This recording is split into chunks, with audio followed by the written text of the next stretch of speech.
আসসালামু আলাইকুম। তানিয়ার রান্নাঘরে সবাইকে স্বাগতম।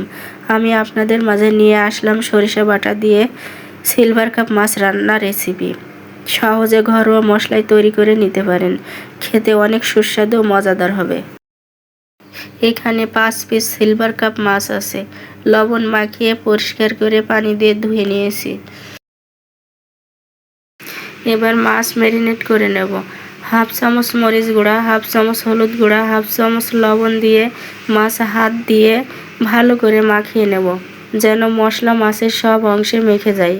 5 মিনিট রেস্টে রেখে দেব।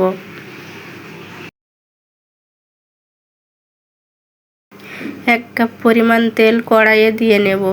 একে একে মাছগুলো দিয়ে গাঢ় বাদামি কালার করে ভেজে নেব। মাছ ভাজার সময় চুলার হিট হাই করে দেব, না হলে কড়াইয়ে মাছ লেগে যাবে, মাছ ভেঙে যাবে।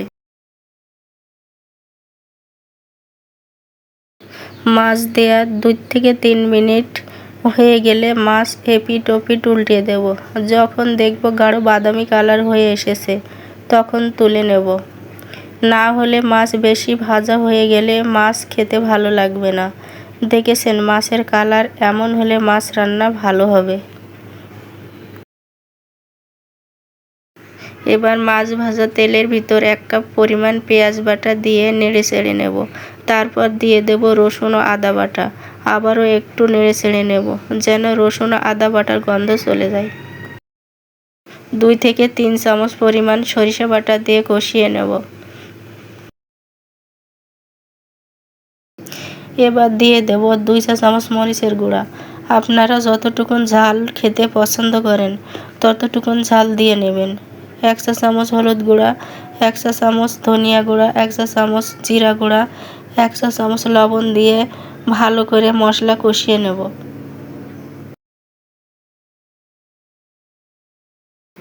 ভালোভাবে মশলা যখন কষানো হয়ে যাবে তখন অল্প পানি দিয়ে নেব।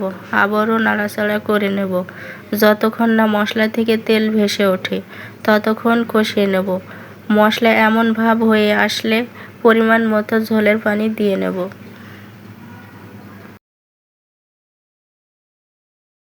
পানি দিয়ে একটু নেড়ে নেব।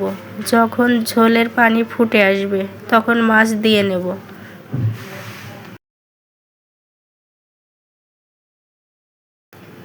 ঝোলের পানি ফুটে এসেছে। এবার ভাজা মাছগুলো দিয়ে ঝোলের সাথে মিশিয়ে নেড়েচেড়ে নেব।